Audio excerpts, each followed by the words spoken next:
Welcome to dictation zone. Dictation start होगी 5 second बाद।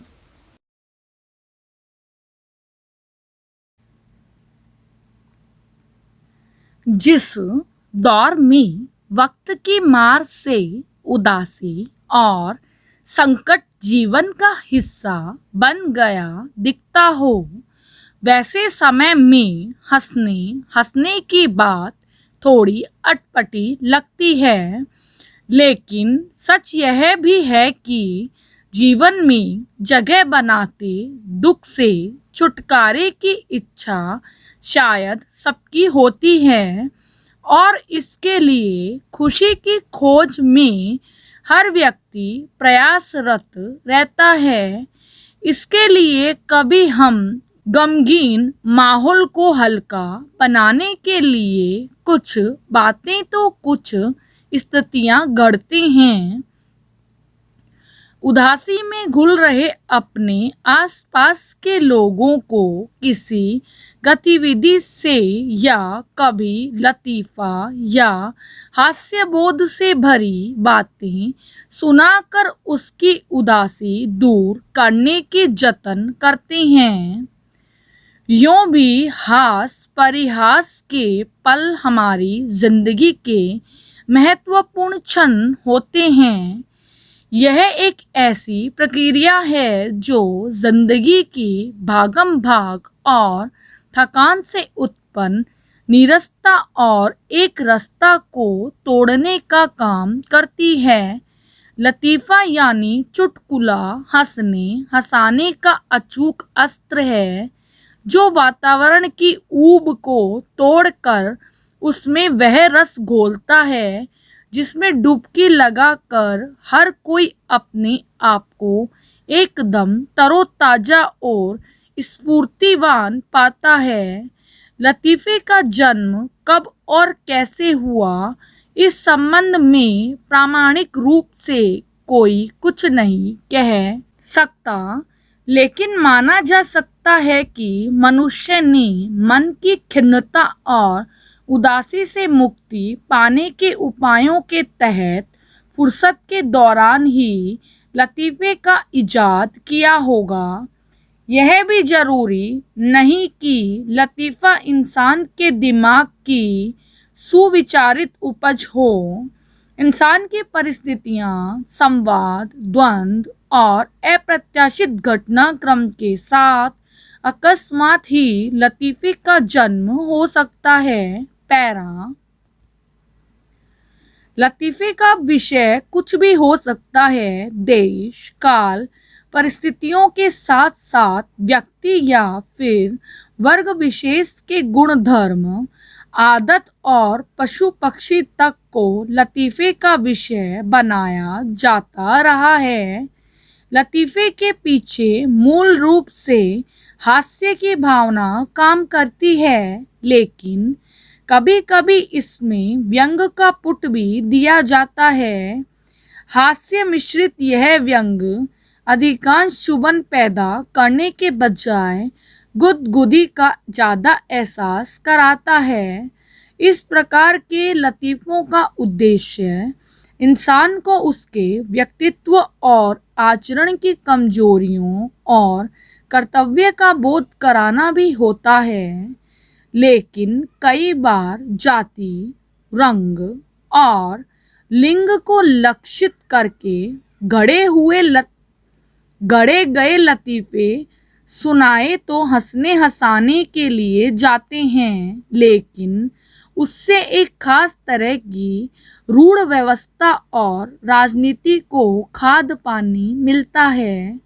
कई बार यह अमानवीयता की हद तक चला जाता है।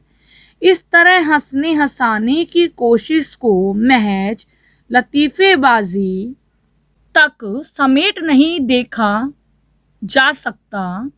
कई बार यह जड़ मानसिकता और कुंठाओं का पोषण भी करता है। पैरा हास परिहास के माध्यम का प्रयोग पहले मनुष्यों के बीच आपसी संवाद से ही होता था, लेकिन मुद्रण या छपाई, व्यवस्था के जन्म लेने के बाद लतीफ़े को रेखाचित्र खींचकर सचित्र बयान करने की शैली भी विकसित हुई। कार्टून या व्यंग्य चित्र के रूप में यह शैली कहीं अधिक प्रभावी साबित हुई। वर्तमान में कोई भी पत्र पत्रिका कार्टून के बगैर बिना नमक के भोजन की तरह लगते हैं। बच्चों के लिए प्रकाशित होने वाली हास्य कामिक कथाएं लतीफ़े का विस्तारित रूप ही कही जा सकती हैं। चलचित्र क्रांति के बाद मनोरंजन की इस प्रक्रिया में नए आयाम जुड़े। टेलीविज़न संस्कृति के फैलाव ने इस प्रक्रिया को और परिष्कृत किया। अब लतीफ़े सादृश्य मनोरंजन का माध्यम बनते हैं। वर्तमान में लगभग हर टीवी चैनल पर एक न एक कार्यक्रम पूरी तरह लतीफ़ों से जुड़े हास्य पर ही केंद्रित होता है, लेकिन टीवी चैनलों पर कई बार लतीफ़ेबाजी के नाम पर फुहड़ता हास्य बोध की गरिमा को नष्ट करके कुछ सामाजिक वर्गों को अपमानित करने का जरिया बन जाती है। दरअसल हर सिक्के के दो पहलू होते हैं। समय के साथ साथ चारों ओर बढ़ रहे सांस्कृतिक और वैचारिक प्रदूषण का प्रभाव लतीफ़े की दशा और दिशा पर भी पड़ा। मनोरंजन की यह स्वच्छ और स्वस्थ प्रक्रिया कसैली संस्कृति का शिकार हो गई, जहां कहीं भी पुरुष या युवक समूह के रूप में एकत्र हुए, उनके बीच होने वाली हास्य विनोद की चर्चा का विषय आमतौर पर स्त्रियां कभी कभी पुरुष देह को अनावृत करते अश्लील प्रसंग होने लगे। इन प्रसंगों में सुनाए जाने वाले लतीफ़े ज़्यादातर स्त्री पुरुष के यौन संबंधों, द्विअर्थी या अश्लील संवादों पर आधारित होते हैं। ये लोग इस तरह के लतीफ़ों को अपनी सांकेतिक भाषा में नॉनवेज कहते हैं। ऐसे अश्लील लतीफ़ों के पीछे क्षण भर के रति सुख पाने की मानसिक कुंठा के अतिरिक्त कोई दूसरी भावना नहीं होती। विकृत और दूषित मानसिकता का यह फैलाव तेज गति से बढ़ रहा है।